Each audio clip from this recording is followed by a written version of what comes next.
السلام عليكم ورحمة الله وبركاته. اللهم صل وسلم على رسول الله عليه أفضل الصلاة والسلام. أهلا وسهلا بكم على قناة سوبر دوجي أم بدر.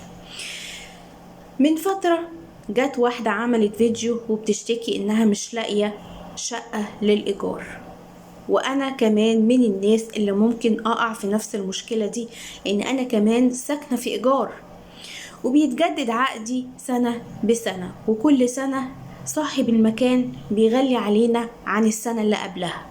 تمام. في بعض المناطق اللي موجودة عندنا في مصر من بعد ما السودانيين دخلوا مصر ابتدوا يدخلوا على أماكن الشقق. بيعملوا إيه؟ معظم السودانيين بيتجمعوا على شكل عائلات وياخدوا شقة مثلا ب10,000 ب15,000، ومن هنا قرر صاحب العقار انه ممكن يطرد اي مصري من العقار ده ويسكن مكانه السودانيين بالاسعار اللي هو عايزها. وبعد كده ابتدت شقق الإيجار تبقى غالية، وكل سنة عن سنة تكون أغلى من السنة اللي قبلها. وطبعا دي مشكلة ومصيبة كبيرة للمصريين، وخصوصا الناس اللي بتسكن في شقق للإيجار زي حالتنا. مش عايزة أطول عليكم. واحدة عملت فيديو، وهرجع تاني أقول لكم، واحدة عملت فيديو وبتشتكي وبتقول يا جماعة أنا مش لاقية شقة للإيجار في المنطقة اللي أنا قاعدة فيها، وكل ما أروح أشوف شقة للإيجار ألاقي السودانيين ساكنين في الأماكن دي بمبالغ عالية جدا.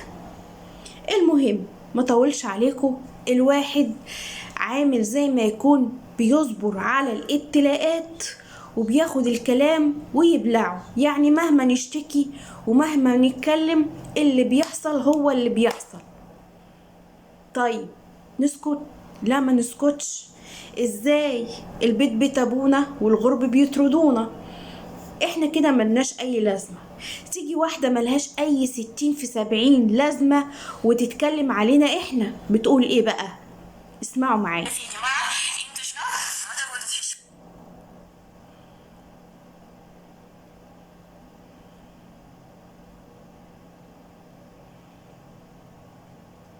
في الاسعار، وبعدين تيجي تقولوا ده بسببنا احنا، ده بسببكم انتوا، بسببكم انتوا طمعانين في السودانيين. ايوه طمعانين في السودانيين، لانه في فهمكم كده مركب لكم انه السودانيين دول جايين من السودان هناك بدولارات وبقروش كتيره.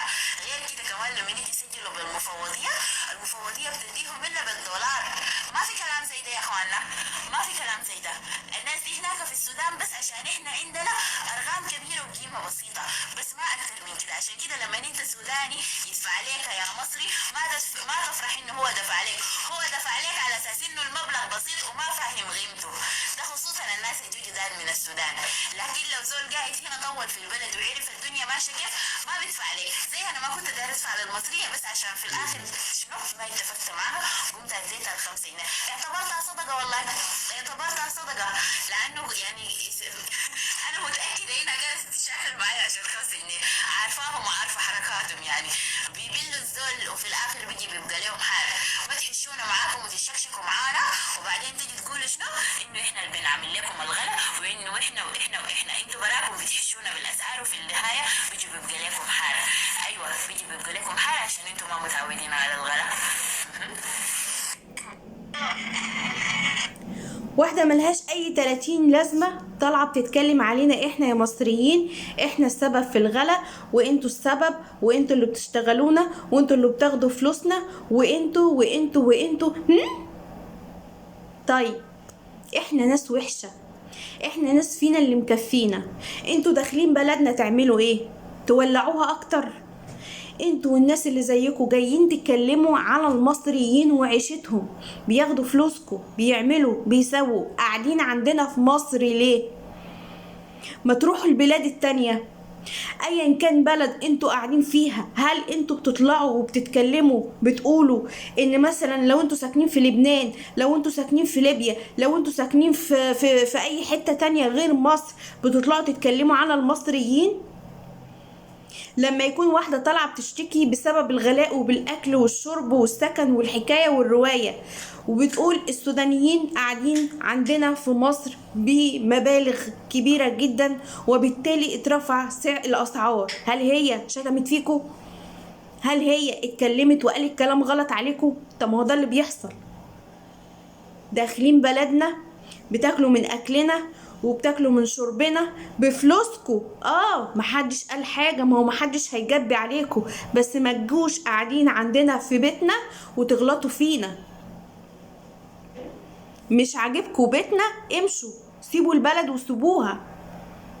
قاعدين بتعملوا فيها ايه؟ احنا ناس طماعة. وكمان بتتصدق، بتقول واحدة بتاخد ايه مش عارفة ايه، خدت 5 جنيه وانا عارفة شغلاناتكو دي وانا عارفة انتوا مش عارفة ايه، وانا اعتبرتها صدقة. السودانيين دلوقتي بيتصدقوا على المصريين. دلوقتي واحدة سودانية عشان معاها قرشين وعارفة تاكل وتشرب وتسكن، دلوقتي هي اللي بتتصدق على المصريين. في كلام كتير جدا، في كلام كتير جدا ممكن اتشتم، ممكن تقولي ان احنا شحاتين وان احنا سبب حكاية ورواية، وهيشتموني لان انا عملت فيديو قبل كده لحد من السودانيين كان برضو بيعيب في المصريين.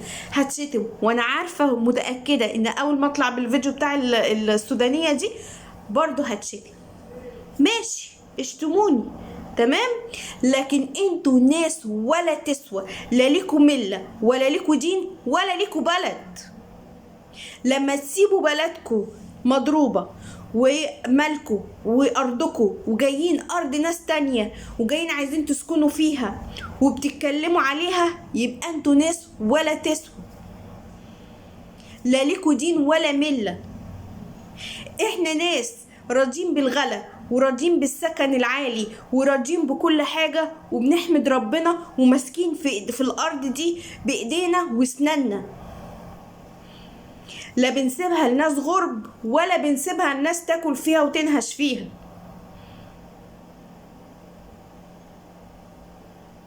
انتوا عايزين مننا ايه كسودانيين؟ يعني عمري ما شفت حد سوداني طالع بيعيب في بلد غير مصر، وبرغم ان هم منتشرين في كل بلد.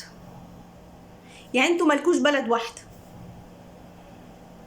منتشرين في كل حتة، طالعين تعيبوا فينا وبتتكلموا علينا. والله العظيم انتوا اللي تستاهلوا.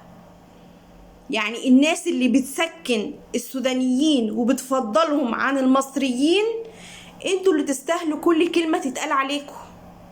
والله العظيم ده اللي بيحصل. بتاكلوا ببعض، وكل واحد صاحب عقار فاكر ان هو ملك الدنيا والدين، وكل واحد صاحب مكان فاكر ان هو ملك الغابة، وفي الاخر تطلع واحدة ملهاش اي 60 لازمة بتقول ده انا بتصدق عليكم.